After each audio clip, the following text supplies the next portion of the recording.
Hello everyone, welcome to 360 Tamil. இன்னைக்கு இந்த வீடியோல நம்ம எந்த படத்தோட எக்ஸ்பிளனேஷன் பத்தி பார்க்க போறோம்னா தெலுங்குல இந்த வருஷம் வெளியான மியூசிக் ஷாப் மூர்த்தி அப்படின்ற படத்தை பத்தி தான் பார்க்க போறோம். இது ஒரு பக்காவான ஃபீல் குட் மோட்டிவேஷனல் படம்னு சொல்லலாம். இந்த படம் இப்ப தமிழ்லயும் இருக்கு. பார்க்கணும்னு நினைக்கிறவங்க ஃபுல் படத்தை பாருங்க.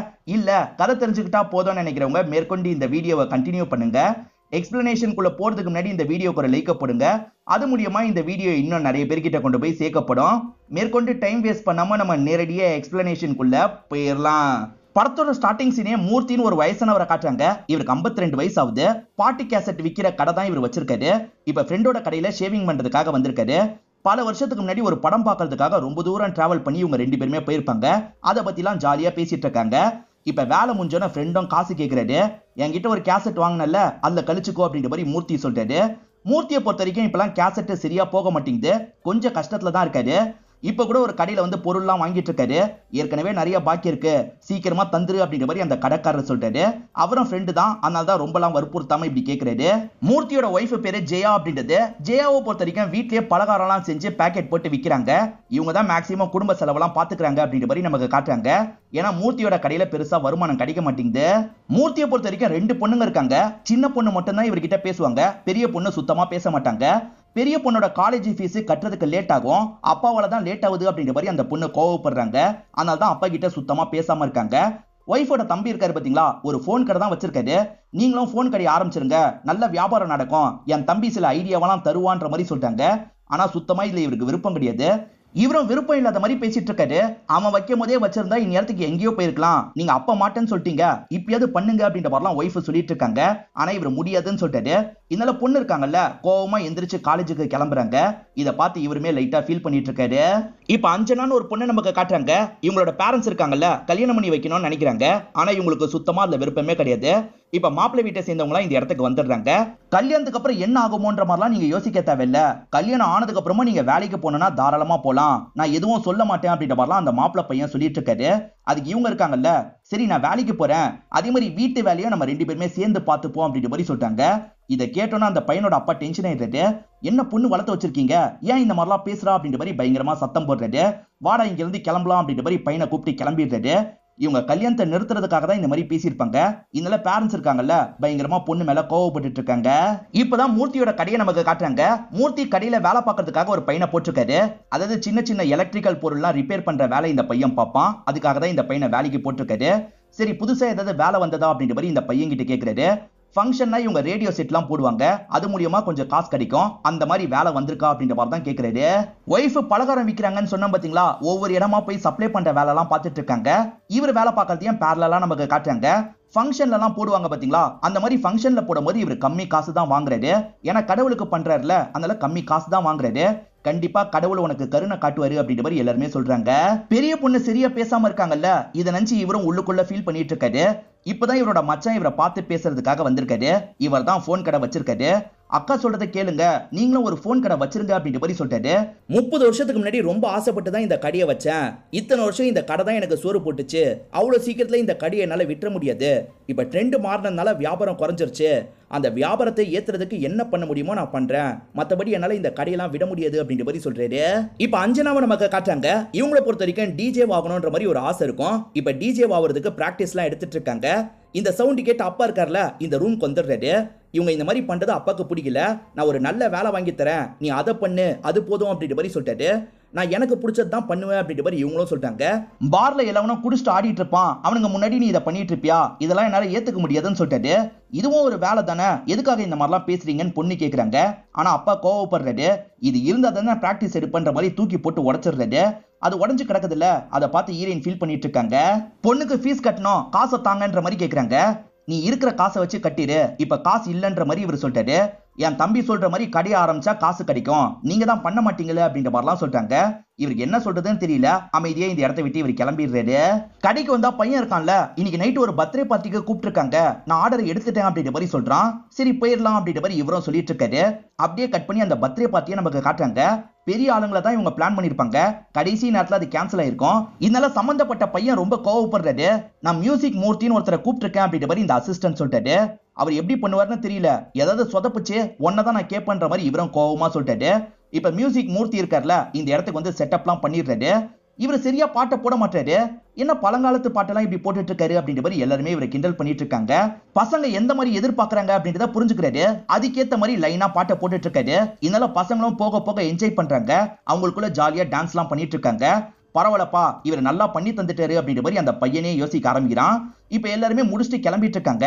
அப்போ ஒரு பையன் இருக்கான் பாத்தீங்களா, நீங்க டிஜே நல்லா பண்றீங்க, இதுக்கெல்லாம் நல்ல வருமானம் கிடைக்கும், நீங்க வெளியூருக்கு போய் இதெல்லாம் ட்ரை பண்ணுங்க அப்படின்ற மாதிரி சொல்றான். என்னப்பா சொல்ற அப்படின்ற மாதிரி இவர் ஆச்சரியமா கேட்கிறாரு. அவன் சொன்ன மாதிரி நம்ம ட்ரை பண்ணா என்னன்ற மாதிரி யோசிக்கிறாரு. இவருக்கு டிஜேனா எப்படின்றதே தெரியாது, அதை பத்திலாம் நெட்ல தேடி பார்த்துப்போம் அப்படின்ற மாதிரி நெட்ல தேடி கத்துக்க ஆரம்பிக்கிறாரு. இவர்கிட்ட கத்துக்கிறதுக்கான டிவைஸ் இல்ல, தியரிட்டிக்கலா மட்டும் கத்துக்கிறாரு. இந்த சைடு அஞ்சனாவை நமக்கு காட்டுறாங்க.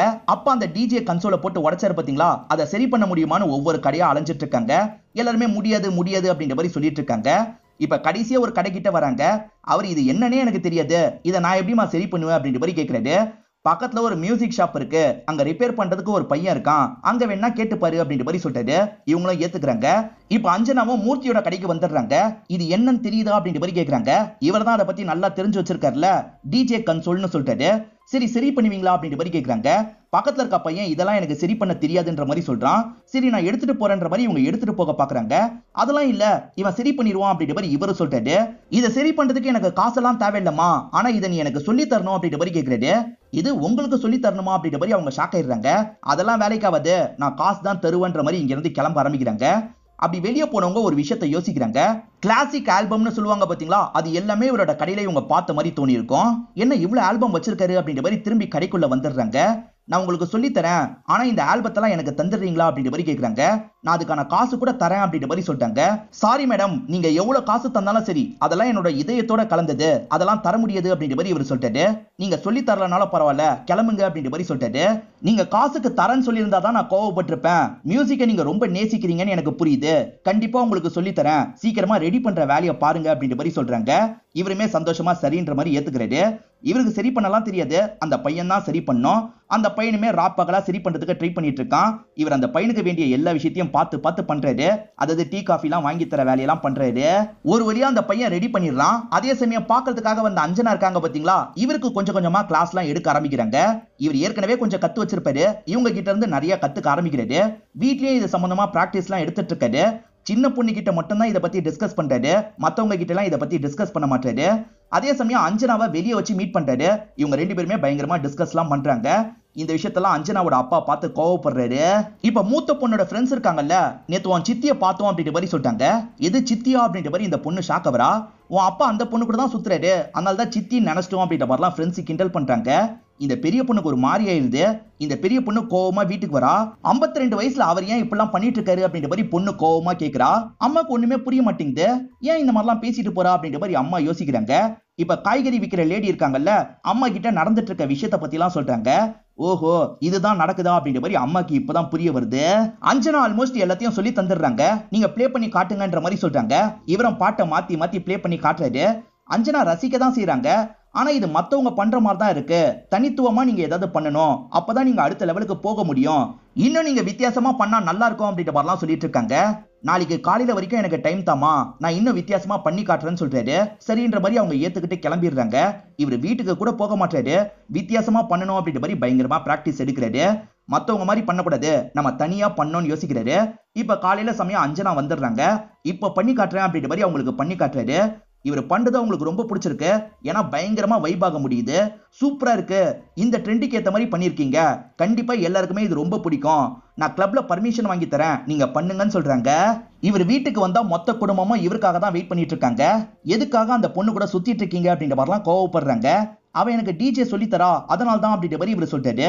இந்த வயசுல டிஜே கத்துக்கிட்டு நீங்க என்ன பண்ண போறீங்க, இந்த மாதிரி நீங்க சுத்துறதுனால நாங்க தான் வெளியே தலைய காட்ட முடியல, எல்லாருமே இத பத்தி தான் பேசுறாங்க, எவ்வளவு அசிங்கமா இருக்கு தெரியுமா, பொண்ணால காலேஜுக்கு கூட நிம்மதியா போக முடியல அப்படின்ற மாதிரிலாம் ஒய்ஃப் கோவப்படுறாங்க. இப்ப அஞ்சனா வீட்டுக்கு வரும்போது அப்பாவும் நிக்க சொல்றாரு. நீ எதுக்காக அந்த நபர் கூட பைக்ல எல்லாம் சேர்ந்து சுத்திட்டு இருக்க அப்படின்ற மாதிரி கேக்குறாரு. அதாவது இவங்க ரெண்டு பேருமே க்ளோஸா பழகுறாங்க அப்படின்ற மாதிரிலாம் அப்பா பேசுறாரு. என்னப்பா பேசிட்டு இருக்கீங்க, அவருக்கு உங்க வயசு அப்படின்ற மாதிரி சொல்றாங்க. எல்லாரும் போதையில இருப்பாங்க, ஒரு பொண்ணா இருந்துட்டு நீ போய் ப்ளே பண்ணுவியான்ற மாதிரி அப்பா கேட்டிருப்பாரு. ஆனா மூர்த்தி கிட்ட இதே விஷயத்தை இவங்க சொல்லியிருப்பாங்க. மூர்த்தி இருக்கார்ல, இதுல எதுக்கு ஆணு பெண்ணு எல்லாம் கொண்டு வரீங்க, அது வேலை தானே அப்படின்ற மாதிரி கேட்டிருப்பாரு. அவர் படிக்காம இருக்கலாம்ப்பா, ஆனா நீங்க படிச்சும் இல்லிட்ரேட்டு, அவர் அப்படி கிடையாது அப்படின்ற மாதிரிலாம் அப்பா கிட்ட கோவமா பேசிட்டு போறாங்க. மறுநாள் மூர்த்தியை மீட் பண்றதுக்காக வந்துடுறாங்க. அதாவது சான்ஸ் வாங்கி தரதா சொன்னாங்கல்ல, அது சம்பந்தமா பேசுறாங்க.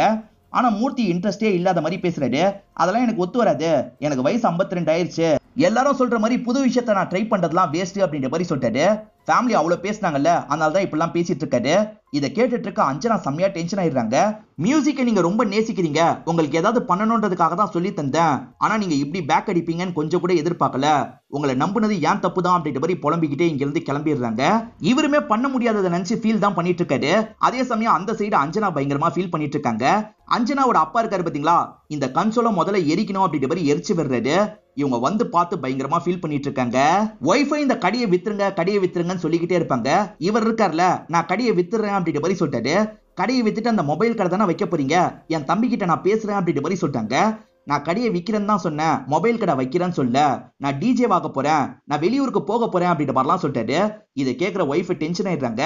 இந்த வயசுல நீங்க டிஜே எல்லாம் ஆக முடியாது, சும்மா இருங்கன்ற மாதிரி திட்டுறாங்க. அப்பதான் போலீஸ் இந்த இடத்துக்கு வராங்க. இவர் அரெஸ்ட் பண்ணோம் அப்படின்ற மாதிரி மூர்த்தி அரெஸ்ட் பண்ணி கூட்டு போறாங்க. ஒய்ஃபுக்கு ஒண்ணுமே புரிய மாட்டேங்குது. இவருமே ஸ்டேஷனுக்கு வந்து என்ன விஷயம் அப்படின்ற மாதிரிலாம் கேட்டுட்டு இருக்காரு. அஞ்சனா மிஸ் ஆகுறாங்க, நீங்க தான் அஞ்சனாவை கடத்தி இருப்பீங்கன்னு அப்பா சந்தேகப்படுறாரு அப்படின்ற மாதிரி இன்ஸ்பெக்டர் சொல்லிட்டாரு. அப்பவும் இந்த இடத்துல தான் இருக்காரு. இவன் கூட சேர்ந்துதான் என்னோட பொண்ணு சுத்திக்கிட்டே இருந்தா, இவன் தான் ஏதாவது பண்ணிருக்க வாய்ப்பு இருக்கு அப்படின்ற மாதிரிலாம் கோவப்படுறாரு. அஞ்சனாவோட அப்பா இருக்காரு பாத்தீங்களா, சின்ன வயசுல அவங்களுக்கு பாட்டு டான்ஸ்னு எல்லாத்தையும் சொல்லி தந்திருப்பாரு. அப்பாவை பத்தி பெருமையெல்லாம் மூர்த்தி கிட்ட நிறைய விஷயங்களை சொல்லியிருப்பாங்க. அவ்வளவு சொல்லி கொடுத்த நீங்க அவ ஆசைப்பட்ட விஷயத்த பண்ண விடாம பண்ணிட்டீங்க. உங்களை எதிர்த்து அவ எப்பயோ பண்ணிருப்பா, ஆனா அப்பாவை கஷ்டப்படுத்த கூடாதுன்றதுக்காக தான் உங்க மனசை மாத்த ட்ரை பண்ணா, நீங்க அதை கூட புரிஞ்சுக்கல, அதனால தான் அவ போயிருப்பா. இந்த விஷயத்துல எல்லாம் குடும்பம் தான் சப்போர்ட் பண்ணோம், குடும்பமே சப்போர்ட் பண்ணலனா எப்படின்னு கேக்குறாரு. என் விஷயமும் அப்படிதான் நடந்தது, மியூசிக் டைரக்டர் ஆகணும்னு அவ்வளவு ஆசைப்பட்டேன், ஆனா 30 வருஷத்துக்கு முன்னாடி என்னால கடை மட்டும் தான் வைக்க முடிஞ்சது, இப்பயும் நான் நினைச்ச விஷயத்த பண்ண முடியல அப்படின்ற மாதிரிலாம் புலம்புறாரு. இத பக்கத்துல இருந்து ஒய்ஃப் கேக்குறாங்கல்ல, அப்ப நான் தான் இடைஞ்சலா இருக்கேன்னு சொல்றீங்களா அப்படின்ற மாதிரிலாம் கேக்குறாங்க. அப்ப மூர்த்தியே இவங்களோட தம்பியை வச்சு ஒரு உதாரணம் சொல்றாரு. தம்பியை பொறுத்த வரைக்கும் பாக்ஸர் ஆகணும்னு ஆசைப்பட்டிருப்பாரு, ஆனா வீட்டை சேர்ந்தவங்க எல்லாம் போன் கடை வச்சிரு அப்படின்ற மாதிரி சொல்லியிருப்பாங்க. இப்ப பிடிக்காம தான் அந்த வேலையை பண்ணிட்டு இருப்பாரு. இதை பத்தி எல்லாம் சொன்னா ஒய்ஃபுக்கு ரொம்ப கோவம் வந்துருது. இதுக்கப்புறம் நீங்க என்ன நினைக்கிறீங்களோ பண்ணிக்கோங்க, நான் கேட்டா கேளுங்கன்ற மாதிரி கோவமா இங்க இருந்து கிளம்ப ஆரம்பிச்சிடுறாங்க. விசாரணைன்ற பேர்ல மூர்த்தியை கொஞ்ச நேரம் ஸ்டேஷன்ல உட்கார வச்சிடுறாங்க. இப்பதான் மூர்த்தி வீட்டுக்கு வராரு. ஒய்ஃப் இருக்காங்கல்ல, கடையை வித்துடுறாங்க. அதே சமயம் இவரோட பேக்கை தூக்கி எறிறாங்க. அந்த கடையை வித்ததுல 3 லட்சம் ரூபாய் கிடைச்சது, இந்த 3 லட்சம் ரூபாயை நீங்களே வச்சுக்கோங்க, நீங்க ஆகணும்னு நினைக்கிற விஷயத்த ஆகுங்க, ஆனா கண்டிப்பா சொல்றேன் உங்களால எதுவுமே ஆக முடியாது அப்படின்ற மாதிரி சொல்றாங்க. அப்படி சொன்னவங்க பொண்ணுங்களை கூட்டிட்டு போய் கதவை சாத்திடுறாங்க. இவரும் கதவை தரன்னு பேசி பாக்குறாரு. அவங்க கதவையே திறக்க மாட்டாங்க. இவரும் இங்க இருந்து கிளம்பலான்ற மாதிரி யோசிக்கிறாரு. இப்ப சோகமா கதவையே பார்த்துட்டு இங்க இருந்து கிளம்புறாரு. இங்கதான் இன்டர்வல போடுறாங்க. இப்ப சிட்டில இருக்க ஒரு பெரிய டிஜேவா நமக்கு காட்டுறாங்க. இவர் பேரு டெவில் அப்படின்றது. இவர் நிறைய பப்ல இந்த வேலையெல்லாம் பண்ணிட்டு இருப்பாரு. இப்ப பார்ட்டி பண்ணிட்டு இருக்க ஒரு பையன் இருக்கான்ல, பீர் இவரோட கன்சோல் மேல படுற மாதிரி பண்ணிடுறான். இவரோட ஆட்கள்லாம் வேகமா அவனை லாக் பண்றாங்க. ஆனா இந்த டெவில் இருக்கார்ல, விட்டுருங்க அப்படின்ற மாதிரிலாம் சொல்லிட்டு இருக்காரு. இது எல்லாத்தையுமே டெவிலோட ஆள் ஒருத்தர் ரெக்கார்ட் பண்ணிருப்பாரு. இதை சோசியல் மீடியால போடு, நான் ரொம்ப நல்லவன்ற மாதிரி பிம்பத்தை கிரியேட் பண்ணும் அப்படின்ற மாதிரி சொல்றாரு. சோ இவர் பிஆர் டீமை வச்சு இவரை பயங்கரமா பில்டப் எல்லாம் கொடுத்துட்டு இருக்காருன்ற மாதிரி காட்டுறாங்க. மூர்த்தி டிஜே ஒர்க் பண்ணோன்றதுக்காக தானே இந்த ஊருக்கு வந்திருக்காரு. எல்லா பார்லயும் ட்ரை பண்ணி பாக்குறாரு. அதெல்லாம் முடியாது, கிளம்புங்க அப்படின்ற மாதிரி எல்லா இடத்தையும் விரட்டி விட்டுட்டு இருக்காங்க. இவருக்கு எங்க போறதுன்னு தெரியல, ரோட்ல தான் படுத்துட்டு இருக்காரு. அப்ப சில பசங்க தான் வந்து இவரை எழுப்புறாங்க. உண்மையிலேயே உங்களுக்கு டிஜே ஒர்க் எல்லாம் பண்ண தெரியுமான்னு கேக்குறாங்க. பண்ண தெரியும்ன்ற மாதிரி அதுல இருக்கிற விஷயத்த பத்தி எல்லாம் சொல்லிட்டாரு. பசங்களே மிரண்டு போயிடுறாங்க. இவ்வளவு உங்களுக்கு தெரியுமா அப்படின்ற மாதிரிலாம் ஆச்சரியப்படுறாங்க. நாங்க எல்லாருமே ஒரு பப்ல தான் வேலை பார்க்கிறோம், அங்க இருக்க ஓனர் ரொம்ப நல்லவரு, நாளைக்கு அவர்கிட்ட கூட்டு போறேன்ற மாதிரி ஒரு பையன் சொல்றான். இதனால இவருமே ரொம்ப சந்தோஷப்படுறாரு. மறுநாள் அந்த பையன் இருக்கான் பாத்தீங்களா, ஓனர் கிட்ட காட்டுறதுக்காக கூட்டு வந்துடுறான்.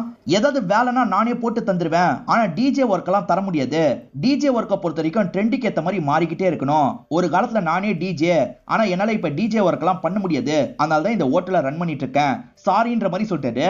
பரவாயில்ல சார், உள்ள கூப்பிட்டு பேசுனீங்கல்ல, அதுவே எனக்கு போதும்ன்ற மாதிரி மூர்த்தி சொல்றாரு. உங்க நல்லதுக்காக சொல்ற மூர்த்தி, இதெல்லாம் கஷ்டம், நீங்க ஊருக்கு போங்கன்ற மாதிரி இந்த ஓனர் சொல்றாரு. அதுக்கு மூர்த்தி இருக்கார்ல, இப்போ போனாலும் 3 வருஷம் கழிச்சு போனாலும் எல்லாம் ஒண்ணுதானே சார், தோத்துட்டேன்னு சொல்லுவாங்க, அவ்வளவுதானே, நான் 3 வருஷம் ட்ரை பண்ணிட்டு தான் போக போறேன் அப்படின்ற மாதிரி இந்த இடத்த விட்டு கிளம்ப ஆரம்பிக்கிறாரு. அந்த பசங்க ரூம் தந்திருக்காங்கல்ல, அந்த ரூம்ல உட்காந்து எப்ப பாரு பிராக்டிஸ் பண்ணிக்கிட்டே இருக்காரு. அந்த பசங்கள்ல ஒரு பையன் வேலைக்கு வர முடியாம போயிருது. அதனால இவரை கூட்டு போலான்னு யோசிக்கிறாங்க. நீங்க இன்னைக்கு வரீங்களான்ற மாதிரி கேக்குறாங்க. அங்க டிஜே பண்றதுக்காக டெவில்னு ஒருத்தர் வருவாரு, அவர்கிட்ட வேணா இன்ட்ரோ தரேன் வாங்கன்ற மாதிரி சொல்றான். அதனால இவருமே சரின்ற மாதிரி ஏத்துக்கிறாரு. இப்ப அங்க டெவில் ப்ளே பண்றதுக்காக வந்திருக்காரு. பயங்கரமா ப்ளே பண்றாரு, சூப்பரா ப்ளே பண்றாரு அப்படின்ற மாதிரிலாம் இந்த இடத்துல மூர்த்தி சொல்லிட்டு இருக்காரு. எல்லாம் முடிஞ்சோட அந்த பையனும் டெவில் கிட்ட ஒரு இன்ட்ரோ தந்துடுறான். இவரும் டிஜே ஆகணும்னு ஆசைப்படுறாரு பாத்தீங்களா, அதை பத்திலாம் டெவில் கிட்ட சொல்லிட்டு இருக்காரு. டெவில் பயங்கரமா இவரை கிண்டல் பண்ணிட்டு இருக்கான். இந்த வயசுல நீங்க சர்வர் ஆனதே அதிகம், சர்வருக்கு மேலலாம் ரொம்ப யோசிக்காதீங்க, இதே வேலையை தக்க வச்சுக்கோங்க அப்படின்ற மாதிரி கிண்டல் பண்ணிட்டு போறான். மூர்த்தி இருக்காரு பாத்தீங்களா, மச்சான் கிட்ட 3 லட்சம் ரூபாய் காசை தந்திருப்பாரு, ஃபீஸுக்கு இதை யூஸ் பண்ணிக்கோன்ற மாதிரி மச்சானும் அக்கா கிட்ட தராரு. என் பொண்ணோட ஃபீஸை நான் பாத்துப்பேன், இந்த காசெல்லாம் எனக்கு தேவையில்லை அப்படின்ற மாதிரி இவங்க சொல்லிடுறாங்க. இவரை பொறுத்த வரைக்கும் நடுவுல சின்ன பொண்ணு கிட்ட மட்டும் பேசுவாரு. ஏன்னா மத்த 2 பேர் சுத்தமா இவர்கிட்ட பேசவே மாட்டாங்க. நீங்க இல்லாததை நினைச்சு அவங்க 2 பேர் ஃபீல் பண்றாங்கப்பா அப்படின்ற மாதிரி சின்ன பொண்ணு சொல்றா. இதை கேட்கிற இவருக்குமே ரொம்ப கஷ்டமா இருக்கு. நம்ம ஊருக்கு கிளம்பிடலாம் அப்படின்ற மாதிரி பேக் எல்லாம் எடுக்க போறாரு. அப்பதான் அஞ்சனா சொன்ன விஷயம் இவரோட மைண்ட்ல ஓடிட்டு இருக்கு. சாதிச்ச நிறைய பேரோட போட்டோவை காமிச்சிருப்பாங்க. இவங்க எல்லாருக்குமே ஃபேமிலி ஸ்ட்ரகிள்லாம் ஏகப்பட்டது வந்திருக்கு, அதெல்லாம் தாண்டி கஷ்டப்பட்டாங்க, அதனால தான் ஜெயிச்சாங்க, அதை மட்டும் மறந்துடாதீங்கன்னு சொல்லியிருப்பாங்க. அதெல்லாம் யோசிச்சு பார்த்தவரை இங்கே இருக்கலாம்னு நினைக்கிறாரு. அந்த பசங்களோட தயவுலயே ரொம்ப நாள் இருக்கக்கூடாதுன்னு மூர்த்தி நினைக்கிறாரு. அதனால நமக்காக ஒரு வேலையை வாங்கி போன்ற மாதிரி இந்த ஓனரை பாக்குறதுக்காக வராரு. சர்வர் வேலை இருந்தா கூட பரவாயில்ல தாங்கன்னு கேட்கிறாரு. இந்த ஓனர் உடனே வேலை போட்டு தந்துடுறாரு. மூர்த்தி இருக்காரு பாத்தீங்களா, பொறுப்பா இந்த இடத்துல வேலையை பாக்குறாரு. இந்த டைம் போக டைம் கிடைக்கும்ல, அதுல பிராக்டிஸ்லாம் எடுத்துட்டு இருக்காரு. டெவில் மேனேஜர் இருக்கார்ல, இந்த டேட் இந்த பாருக்கு போனோம்னு சொல்லிட்டாரு. என் லெவல் எங்கேயோ போயிடுச்சு, இதுக்கப்புறம் அந்த பாருக்குலாம் போக வேணாம்னு நினைக்கிறேன் அப்படின்ற மாதிரி இவர் சொல்றாரு. மூர்த்தி வேலை பார்க்குற பாரை பத்தி தான் பேசிட்டு இருக்காங்க. அங்கதான் உனக்கு வாய்ப்பு கிடைச்சது அப்படின்ற மாதிரி மேனேஜர் சொல்றாரு. அதுக்காக அவங்க எப்ப கூப்பிட்டாலும் போக முடியுமா, இதுக்கப்புறம் போக முடியாதுன்ற மாதிரி டெவில் சொல்றாரு. நம்ம நேரடியா முடியாதுன்னு சொல்ல முடியாது, அந்த இடத்துல தேவையில்லாம ஒரு பிரச்சனையை உண்டாக்கிடுவோம், அதை காரணமா சொல்லி கிளம்பிடுவோம் அப்படின்ற மாதிரி மேனேஜர் சொல்றாரு. டெவிலும் சரின்ற மாதிரி ஏத்துக்கிறாரு. இப்போ ஒரு பையனுக்கு பர்த்டேவா இருக்கும், நீங்க பர்த்டே பார்ட்டிக்கு வரணும்னு ஓனரை இன்வைட் பண்றாரு. டைம் இருந்தா வரேன்ற மாதிரி ஓனர் சொல்றாரு. இப்ப மத்த பசங்களாம் வந்திருக்காங்க, எல்லாருமே சேர்ந்து குடிச்சிட்டு இருக்காங்க. ஒரு பையன் இருக்கான்ல, எல்லாமே சூப்பர் மச்சான், டிஜே மட்டும் இருந்ததுன்னா நல்லா இருக்கும் அப்படின்ற மாதிரி சொல்றான். இந்த பசங்களும் இவரை பண்ண சொன்னா என்னன்ற மாதிரி யோசிக்கிறாங்க. சரி இந்த இடத்துல டிஜே ஒர்க் பண்ணுங்க அப்படின்ற மாதிரி சொல்லிட்டாங்க. இவருமே சந்தோஷமா ஏத்துக்கிறாரு. இப்ப இந்த பசங்களுக்கு எல்லாம் டிஜே ஒர்க் பண்ணிட்டு இருக்காரு. பசங்க செம்ம வைப்ல போய் டான்ஸ்லாம் ஆடிட்டு இருக்காங்க. இங்க வந்த நிறைய பசங்க இருக்காங்கல்ல, இத வீடியோவெல்லாம் எடுத்துட்டு இருக்காங்க. டெவிலும் இப்ப பர்ஃபார்ம் பண்றதுக்காக அந்த இடத்துக்கு போயிட்டு இருக்காரு. டெவில் அசிஸ்டன்ட் இருக்காருல, எனக்கு 2 நாள் லீவு தேவைன்னு கேக்குறாரு. லீவெல்லாம் நீ கேட்க கூடாது, நான் எந்த நாள் லீவ் எடுத்துக்க சொல்றேனோ அன்னைக்கு தான் எடுத்துக்கணும், இப்ப லீவ்லாம் தர முடியாது அப்படின்ற மாதிரி சொல்றாரு. மூர்த்தியோட பாஸ் இருக்காரு பாத்தீங்களா, இந்த டெவில வெல்கம் பண்ணிட்டு இருக்காரு. அப்படி வந்துட்டு இருக்கும் போதுதான் டெவில மூர்த்தியை கவனிக்கிறாரு. ஓஹோ, இதே இடத்துல ரெகுலரா நீ வேலைக்கு சேர்ந்துட்டியா, உன்கிட்ட பேச வேண்டிய நிறைய இருக்கு, உள்ள வான்ற மாதிரி கூட்டு வந்துடுறாரு. இவன் மூர்த்தியை பயங்கரமா கிண்டல் பண்ணிட்டு இருக்கான். இதெல்லாம் அந்த பையனுக்கு கோவத்தை வர வச்சிருது. இவர் டிஜே ஒர்க் பண்ணதை நீங்க பார்த்தது இல்ல, நான் பார்த்திருக்கேன், சூப்பரா பண்ணுவாரு, உங்களுக்கு கிடைச்ச மாதிரி இவருக்கு வாய்ப்பு கிடைச்சதுன்னு வச்சுக்கோங்க, கண்டிப்பா இவரும் பெரிய ஆளா மாறுவாரு அப்படின்ற மாதிரி அந்த பையன் சொல்றான். இதை கேட்கிற டெவில் கோவப்படுறாரு. இதை வச்சே பிரச்சனை பண்ணலாம் அப்படின்ற மாதிரி ஓனர் கிட்ட பிரச்சனை எல்லாம் பண்ண ஆரம்பிக்கிறாரு. இதுக்கப்புறம் என்னால இந்த பப்ல பண்ண முடியாதுன்னு சொல்லிட்டு, நிறைய பப்ல வேணும்ட்டே நீ பிரச்சனை உருவாக்குறத பத்தி சொன்னாங்க, நான் தான் பெருசா எடுத்துக்கல, உன்னை உருவாக்குனதே நான் தான், அதை மறந்துறது அப்படின்ற மாதிரிலாம் பேசுறாரு.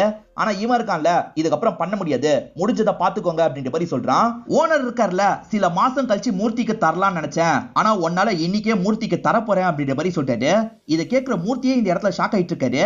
எது இவருக்கு தர போறீங்களா, இவர் பண்ணா செம்ம காமெடியா இருக்கும், வர எல்லாருமே கோவப்படுவாங்க, அவங்க கோவப்படுறத நானும் பார்க்கணும், இவர் பண்றதா இருந்தா நான் இங்கேயே வெயிட் பண்றேன் அப்படின்ற மாதிரிலாம் சொல்றான். பாஸ் எதை வச்சு நம்மள நம்புறாரு அப்படின்றது மூர்த்திக்கு புரியல. என்ன நீங்க பாட்டுக்கு திடீர்னு அப்படி சொல்லிட்டீங்க அப்படின்ற மாதிரிலாம் கேட்கிறாரு. உங்களால முடியும், எனக்கு நம்பிக்கை இருக்கு, அன்னைக்கு பார்ட்டிக்கு நான் லேட்டா வந்தேன், நீங்க பண்ணதை நான் பார்த்தேன் அப்படின்ற மாதிரி சொல்லிட்டாரு. பசங்களோட பார்ட்டிக்கு முடிஞ்சா வரேன்னு சொன்னாரு பாத்தீங்களா, வந்திருப்பாரு. அந்த இடத்துல இவர் டிஜே ஒர்க் பண்ணதெல்லாம் பார்த்திருப்பாரு. எனக்கு உங்க மேல நம்பிக்கை இருக்கு, ஆனா வரவங்க நம்ப மாட்டாங்க, அதனால மாஸ்க் போட்டு உங்க முகத்தை மறைச்சிட்டு வாங்கன்னு சொல்றாரு. இன்னைக்கு புதுசா டிஜே ஒர்க் ஒருத்தர் பண்ண போறாரு அப்படின்ற மாதிரி ஓனர் சொல்றாரு. அப்ப டெவில் பண்ணலையான்ற மாதிரி எல்லாரோட முகமும் மாறிடுது. சரி இவர் என்னதான் பண்றாரு பாப்போன்ற மாதிரி வெயிட் பண்ணிட்டு இருக்காங்க. முதல்ல இந்த இடத்துல மூர்த்தியும் பிளே பண்றாரு. இவர் பிளே பண்ற பாட்டெல்லாம் மொக்கையா இருக்கு, அவங்களுக்கு பிடிக்கவே மாட்டேங்குது, இதெல்லாம் சரிப்பட்டு வராது, ஆளை மாத்துங்கன்னு சொல்லிட்டு இருக்காங்க. போக போக அவங்களோட பல்ஸுக்கு ஏத்த மாதிரி இவர் கொடுக்க ஆரம்பிக்கிறாரு. அதனால அவங்களுமே ஜாலியா டான்ஸ் எல்லாம் பண்ணிட்டு இருக்காங்க. போக போக எல்லாருமே பயங்கரமா என்ஜாய் பண்ணிட்டு இருக்காங்க. இத பார்த்துட்டு இருக்க இந்த டெவிலே பயங்கரமா ஷாக் ஆயிடுறான். எல்லாம் முடிஞ்சதுக்கு அப்புறம் பாஸ் இருக்காரு பாத்தீங்களா, இத பிளே பண்ணவருக்கு வயசு எவ்வளவு இருக்கும்னு நினைக்கிறீங்க? இவருக்கு 52 வயசு. இவரோட பேஷன்னால தான் இந்த அளவுக்கு இவர் பிளே பண்றாரு அப்படின்ற மாதிரிலாம் சொல்லிட்டாரு. இதனால எல்லாருமே கிளாப் தட்டுறாங்க. மூர்த்தியே இவரோட காலில் விழுந்து ஆசீர்வாதம் வாங்குறாரு. மூர்த்தியும் தொடர்ச்சியா டிஜே ஒர்க்லாம் பண்ணிட்டு இருக்காரு. நியூஸ்ல எல்லாம் இவரை பத்தி சொல்றாங்க. 52 வயசுலயும் எல்லா பசங்களையும் வைப் பண்ண வைக்கிறாரு, இவர் உண்மையிலேயே கிரேட் அப்படின்ற மாதிரிலாம் சொல்லிட்டு இருக்காங்க. மூத்த பொண்ணு ஒரு காலேஜ்ல படிக்கிறாங்கல்ல, அந்த பொண்ணுங்கெல்லாம் உன்னோட அப்பா அப்பான்ற மாதிரி வீடியோ காமிச்சிட்டு இருக்காங்க. அப்பதான் அப்பா இந்த லெவலுக்கு வந்திருக்கிறதுலாம் மூத்த பொண்ணுக்கு தெரிய வருது. அந்த டெவிலோட பிஆர் டீம்ல ஒரு பையன் இருந்தான் பாத்தீங்களா, அவனும் ஒரு வீடியோவை லீக் பண்றான். அது என்னன்னா, டெவில் மூர்த்தியை ரொம்ப மோசமா பேசினார் பாத்தீங்களா, அதெல்லாம் இவன் சீக்கிரட்டா எடுத்திருப்பான். அந்த வீடியோவை தான் ரிலீஸ் பண்ணி விட்டுறான். இதனால டெவிலோட பேரு ரொம்ப அடி வாங்குது. இதனால எல்லாருமே மூர்த்தியை பத்தி பேச ஆரம்பிக்கிறாங்க. மூர்த்தி பயங்கரமா ரீச் ஆயிடுறாரு. இப்போ ஒரு டிவி சேனலுக்கு பேட்டி தரதுக்காக வந்திருக்காரு. இந்த சின்ன பொண்ணு டிவில அதை பார்க்க ஆரம்பிக்கிறா. ஹெல்ப் பண்ண பசங்களும் இவர் டிவில வந்திருக்கிறத பார்த்து சந்தோஷப்படுறாங்க. இந்த தொகுப்பாளர் இருக்காரு பாத்தீங்களா, டெவில உங்களை இப்பெல்லாம் பேசியிருக்காரு, இத பத்தி நீங்க என்ன நினைக்கிறீங்க அப்படின்ற மாதிரி கேக்குறாரு. ஆர்குமெண்ட்ல கோவப்பட்டு தான் அப்படி பேசினாரு, நான் அதெல்லாம் தப்பா எடுத்துக்கல அப்படின்ற மாதிரி சொல்றாரு. என்னை விட டெவில ரொம்ப நல்லா பண்ணுவாரு, எனக்கு அவர் பண்றது ரொம்ப பிடிக்கும் அப்படின்ற மாதிரி சொல்றாரு. இந்த வயசுல இப்படி ஒரு விஷயத்த பண்ணிருக்கீங்க, இதுக்கு உங்களுக்கு யாரு இன்ஸ்பிரேஷனா இருந்தா அப்படின்ற மாதிரி தொகுப்பாளர் கேக்குறாரு. இவர் இருக்காரு பாத்தீங்களா, அஞ்சனான்னு ஒரு பொண்ணு தான் இன்ஸ்பிரேஷனா இருந்தா, அவ தான் எனக்கு இந்த விஷயத்தெல்லாம் நல்லா சொல்லி தந்தா அப்படின்ற மாதிரி அவங்கள புகழ்ந்து பேசுறாரு. அதை அப்பெல்லாம் கவனிச்சிட்டு இருக்காரு. அதே மாதிரி இந்த ஊர்ல என்ன பண்றதுன்னு தெரியாம இருக்கும் போது 4 பசங்க எனக்கு ஹெல்ப் பண்ணாங்க, அதே மாதிரி பாஸ் தான் எனக்கு இந்த வாய்ப்பை ஏற்படுத்தி தந்தாரு அப்படின்ற மாதிரிலாம் சொல்லிட்டு இருக்காரு. உங்க விஷயத்துல நிறைய பேர் ஹெல்ப் பண்ணிருக்காங்க போலியே அப்படின்ற மாதிரி தொகுப்பாளர் கேக்குறாரு.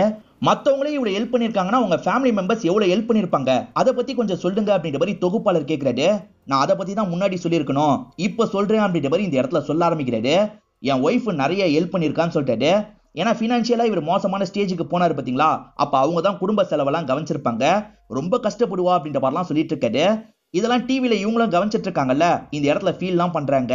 எனக்கு மியூசிக் டைரக்டர் ஆகணும்ன்றது தான் ஆசை, டிஜே ஒர்க்ல எனக்கு பெரிய ஆர்வம்லாம் கிடையாது, என் ஃபேமிலியை நல்ல நிலைமைக்கு கொண்டு போகணும், அதுக்கு நிறைய சம்பாதிக்கணும், அதுக்காக தான் இந்த இடத்துக்கு வந்தேன். இப்ப நான் நினைச்ச மாதிரி என்னோட ஃபேமிலியை நல்ல நிலைமைக்கு கொண்டு வர முடியும் அப்படின்ற மாதிரிலாம் இந்த இடத்துல பேசிட்டு இருக்காரு.